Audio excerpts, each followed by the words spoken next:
Seguimos acá en 14 Bis por Sónica Más. Vamos a hablar con Santiago Manukyan. Él es economista de Ecolatina y nos va a ayudar a comprender si es que estamos ante un proceso de descenso inflacionario o si es solamente una fotografía previa a la campaña electoral. Santiago, bienvenido a 14 Bis. Nicolás, muy buenos días, ¿cómo están? Gracias por invitarme. A vos por tu tiempo, la generosidad de estar aquí. Y nada, a ver, antes que nada, la inflación ayer mostró un retroceso, sigue siendo altísima.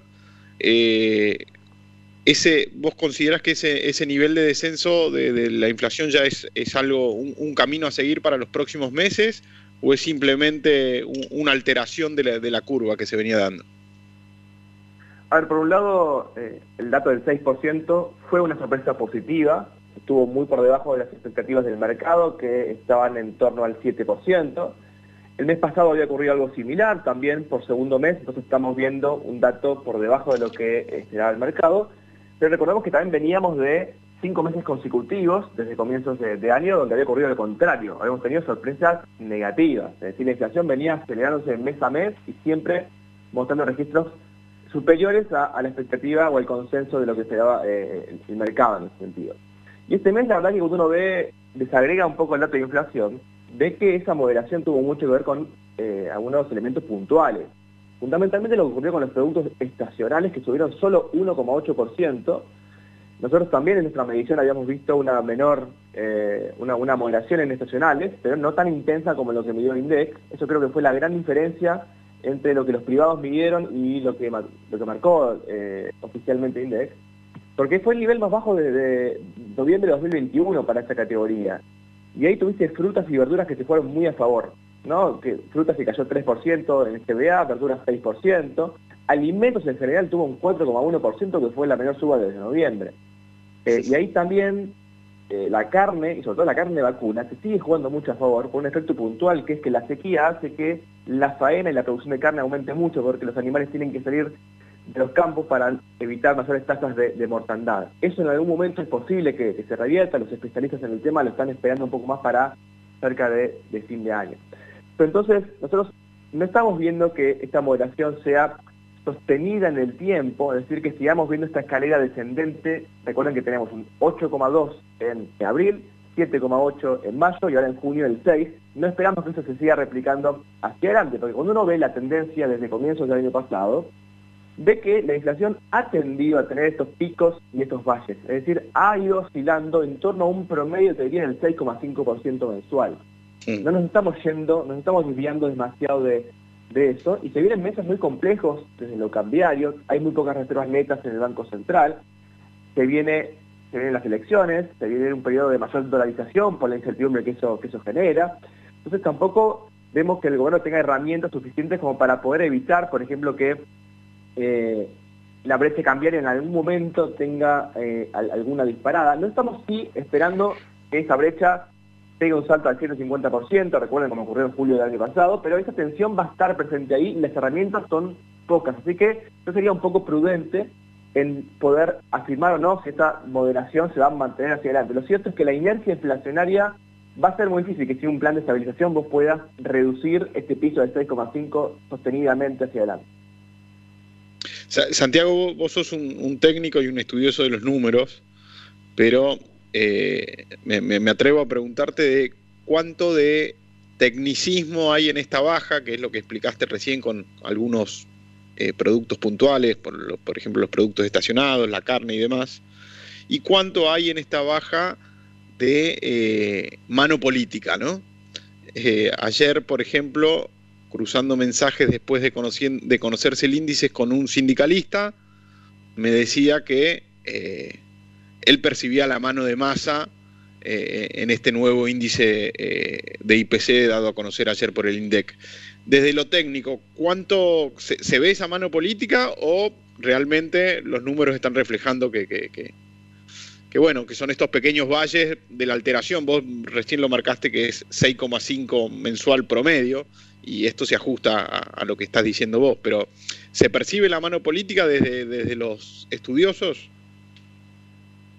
Mirá, no es la primera vez que se lo acusa al INDEC, a este INDEC, ¿no? de esta gestión actual que lidera Marco Lavagna, de alguna manera de tocar los números o de intervenirlos, teniendo en la memoria lo que ocurrió a partir de 2007.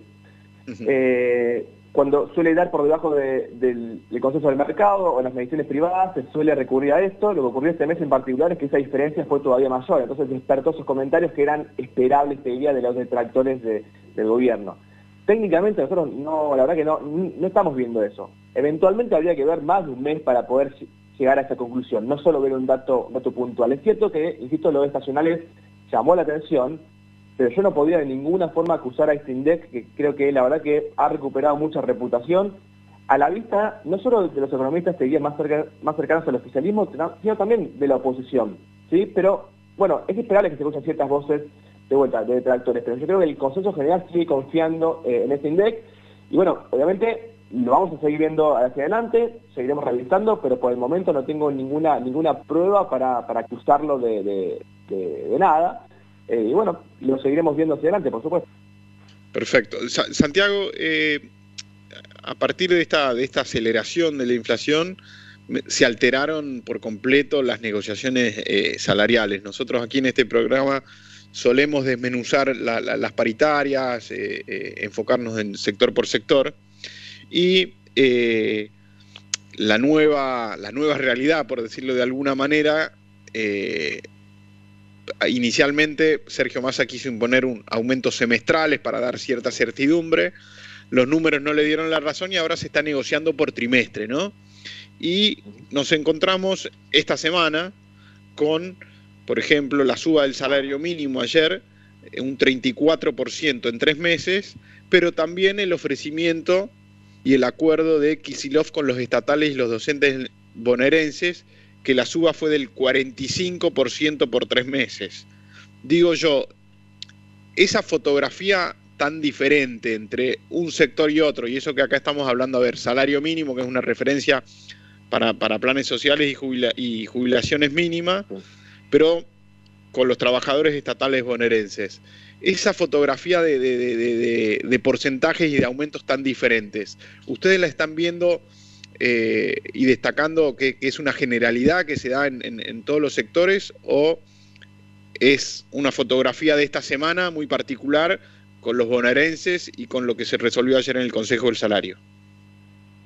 Claramente, en primer lugar, estamos viendo un mercado laboral partido en dos, con dos realidades muy disímiles entre el sector formal de la economía, que tiene las paritarias como una herramienta que le permite de alguna forma ir protegiéndose en el tiempo de la inflación. El año pasado el sector privado formal logró ganar levemente la inflación con sus aumentos salariales promedio. Dentro de ese promedio, por supuesto que hay una gran heterogeneidad, algunos quedaron un poco más por arriba, otros por abajo, pero por otro lado tenés el sector informal de la economía, que es el que viene impulsando mayormente la generación de nuevos puestos de trabajo, cuyos aumentos salariales obviamente vienen estando muy por debajo de la inflación, y son los más castigados justamente por esta realidad que estamos viviendo, y que dan cuenta de esa pobreza que cuando se conozca el dato probablemente en las próximas semanas, que ya conocer el INDEC, va a estar por encima del 40%.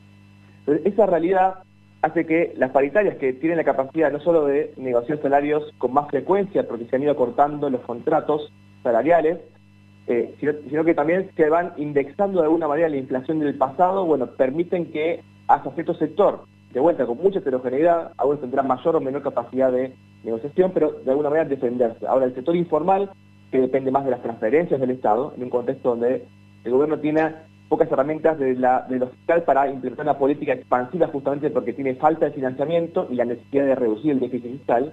Bueno, ese sector que depende más del Estado y que con su falta de protección laboral viene sufriendo más, obviamente, este aumento que sobre todo veníamos viendo en la primera parte del año de alimentos, que ahora se tiende a moderar. Eso es una buena noticia en el margen, viene sufriendo más, y eso hace que la situación socioeconómica que está viviendo el país, nosotros hace poco hicimos un informe donde mostramos que probablemente sea la peor para ir a las PASO desde que comenzaron las PASO en 2011.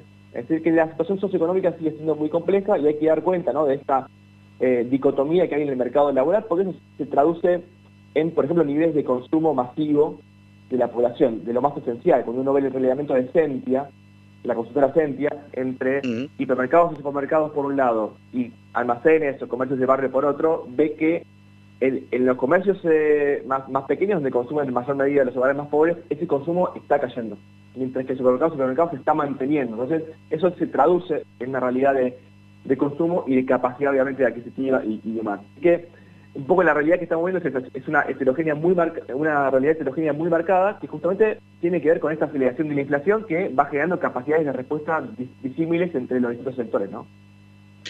Santiago, estamos en una época muy particular con experiencias pasadas que nos obligan a estar en alerta, a poner la guardia en alto, y con esto que reflejabas vos, con una situación socioeconómica muy compleja. ¿Qué podemos esperar a partir del 14 de agosto, ¿no? Después de las PASO, en lo que respecta a la economía doméstica, ¿no? Bueno, en primer lugar, el segundo semestre que ya estamos comenzando a transitar suele ser muy favorable para la acumulación de reservas del Banco Central, ¿sí? ¿Y por qué digo eso? Bueno, porque el principal objetivo del gobierno de acá a las PASO y desde las PASO a las generales va a ser evitar dos cosas, básicamente. Que la brecha cambiaria se dispare, porque eso se traslada muy rápidamente a los precios, y que el tipo de cambio oficial no pegue un salto de un día para el otro del 30-40%, como ha ocurrido en 2018, 2019, enero de 2014, ahí cuando Kicillof estaba al mando del Ministerio de Economía, lo digo como referencia para que se entienda, porque eso obviamente se traslada muy rápidamente a los precios, y eso claramente le quitaría mucha competitividad electoral al gobierno. Para poder evitar eso, van a seguir, obviamente, utilizando el swap de monedas con China para importar y no usar más dólares de las reservas, y también hacer que puedan patearle pagos a importadores para que de vuelta los importadores también no te demanden tantos dólares de las reservas.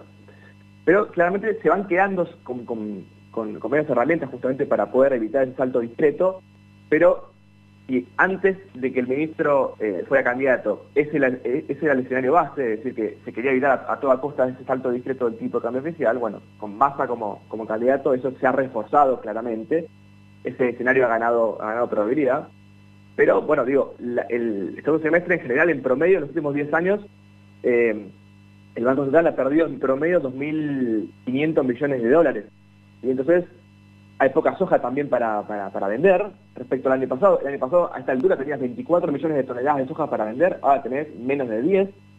Tenés otra debilidad, o sea que vos podés aplicar un dólar soja nuevo, pero el margen para que eso ocurra, para que sea efectivo, digo, es menor, bastante menor que el año pasado. Entonces vas a seguir transitando un periodo inestable, donde el gobierno obviamente va a usar todas las herramientas posibles apuntadas a estos dos objetivos que te comenté, pero el resultado de las PASO también, no solo va a ordenar el proceso electoral hacia adelante, sino también que puede tener impactos en la economía, porque va a generar una incidencia en las expectativas de todos los agentes económicos sobre qué puede hacer el gobierno en la transición entre las PASO y las generales, qué puede hacer la oposición, si va a haber cooperación en la transición. Todo va a depender de un resultado que puede tornarse o sea, que ya es incierto porque puede tener muchas combinaciones, ¿no? No es solo quién está en la primera, segundo, tercero, sino también por cuánta diferencia. Entonces, bueno, uno puede confiar más o menos en las encuestas, pero hasta que no tengamos ese dato, no sabremos realmente qué impacto económico real puede tener. Uno puede imaginarse algunos escenarios, pero me parece que es pronto para decirlo. Santiago, supongo que tendrás algunos colegas economistas de otros países. Me interesa saber si es que recibís consultas de gente de otros países acerca de la situación argentina, de cómo es esto de vivir con una inflación anual mayor al 100% y de que el ministro de Economía sea el candidato a presidente del gobierno, ¿no? Me interesa saber cuál es tu opinión de esto y qué le decís vos a los economistas de otros países que te consultan sobre esto. Sí, últimamente han llegado muchas consultas también de colegas de ustedes, de prensa. Hace poco nos contactaron del New York Times, por ejemplo, que salió una nota que tuvo bastante repercusión. También el año pasado de la BBC de Londres, con la pregunta esta de cómo puede ser que Argentina tenga la inflación más alta en los últimos 30 años y aún así haya ciertos consumos en gastronomía o en turismo que se mantengan en pie. Entonces, bueno, nosotros intentamos explicarles un poco este proceso que tiene mucho que ver con técnicamente le decimos caída en la demanda de dinero, es decir, cada peso que entra en los bolsillos de la población tiende a salir muy rápidamente, justamente porque o hay desconocimiento en lo financiero, eso es también algo necesario hacia adelante, mayor educación financiera, o también hay faltas de alternativas de ahorro porque la gente no puede acceder al dólar oficial para ahorrar, o también tiene horizontes de planificación que son muy cortos. No hay crédito a largo plazo en Argentina, entonces si no tengo herramientas para poder comprarme un auto, para poder comprar un inmueble, para poder viajar al exterior, porque está muy, obviamente, estamos 20% por debajo de lo que estamos en 2019, en la cantidad de turistas que se van al exterior, bueno, probablemente destine los pesos que tengo, que se queman rápidamente por el paso de la inflación, en consumos más de corto plazo. Me doy un placer y voy al cine o voy a comer algo afuera, o viajo por el interior del país, que obviamente está mucho más económico que era afuera. Entonces lo que estamos viendo ahí es un rebalanceo en las canastas de consumo de la población, porque cuando vos ves los bienes durables, electrodomésticos, autos, crédito al consumo en general, ves que estás en promedio 40% por debajo de los picos que estuviste en los últimos años. Entonces es un nivel de consumo que ha ido cambiando bastante, justamente por esto que te digo, por la falta de alternativas de ahorro, este desconocimiento de las herramientas de cómo defenderse contra la inflación, tasas de interés que no han tendido a remunerar el ahorro. Entonces las tasas de ahorro en Argentina son muy bajas, están en mínimos históricos. O sea, la población no está ahorrando, lo cual es claramente un limitante hacia adelante, porque el ahorro o la inversión no es más que sacrificar consumo presente para tener mayor consumo hacia adelante. Bueno, si hacia adelante no tengo perspectiva de que esto va a cambiar, probablemente viva el hoy y ahora, y eso es un poco lo que estamos viendo en Argentina. Santiago, clarísimo, gracias por tu tiempo, y después de las PASO me gustaría que hablemos de vuelta, así que va a ser un gusto tenerte otra vez. Un placer, muchísimas gracias a ustedes y buen fin de semana para todos. Igualmente, Santiago Manoukian, economista de Ecolatina, pasó por 14 bis.